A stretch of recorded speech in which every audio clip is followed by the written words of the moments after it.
ایک گھنے اور خوبصورت جنگل میں کئی پرندے رہتے تھے۔ سرخ رنگ کا طوطا، سبز طوطی، رنگ برنگی چڑیاں، کوے اور فاختائیں۔ ہر پرندہ اپنی خوبصورتی اور اپنی آواز پر فخر کرتا تھا، لیکن ایک مسئلہ تھا، یہ پرندے کبھی آپس میں نہیں بنتے تھے۔ کووا کہتا، میری آواز سب سے طاقتور ہے۔ طوطا کہتا، میری زبان سب سے زیادہ کام کی ہے۔ چھوٹی چڑیا کہتی، میں سب سے اونچا الف اڑ سکتی ہوں۔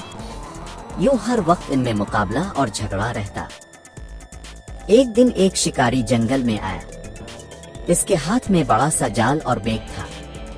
اس نے کہا، یہ جنگل رنگین پرندوں سے بھرا ہے، آج تو میرا بیگ قیمتی پرندوں سے بھر جائے گا۔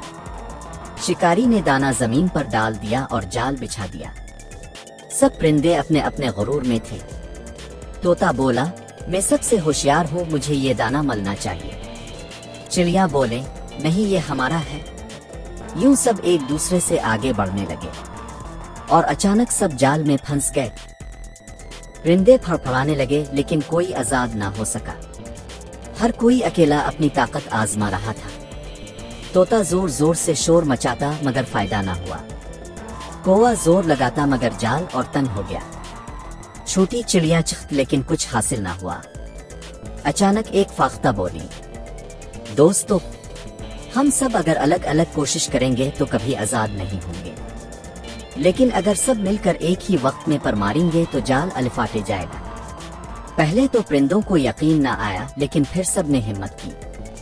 فاختہ نے گنتی شروع کی، 1 2 3، اور سب پرندوں نے ایک ساتھ پر مارے۔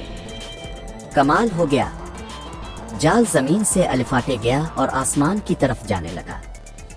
شکاری حیران رہ گیا۔ پرندے جال کو الفاٹے کر بہت دور ایک پہاڑی پر لے گئے اور وہاں اسے پھاڑ کر آزاد ہو گئے۔ سب نے فاختہ کو شکریہ کہا اور کہا، اگر آج تم ہمیں اتحاد کا سبق نہ دیتی تو ہم کبھی بچ نہ پاتے۔ کوئی نے کہا، آواز بڑی ہو یا چھوٹی، اصل طاقت اتحاد میں ہے۔ طوطے نے کہا، اکیلا کوئی کچھ نہیں، ساتھ ہو تو سب کچھ ممکن ہے۔ سب پرندے خوشی خوشی واپس جنگل میں الفاڑی اور عہد کیا کہ اب کبھی آپس میں جھگڑیں گے نہیں۔ بچوں، اس کہانی سے ہمیں یہ سبق ملتا ہے کہ اتحاد میں برکت اور طاقت ہے۔ اگر ہم سب مل کر رہیں تو بڑی سے بڑی مشکل بھی آسان ہو جاتی ہے۔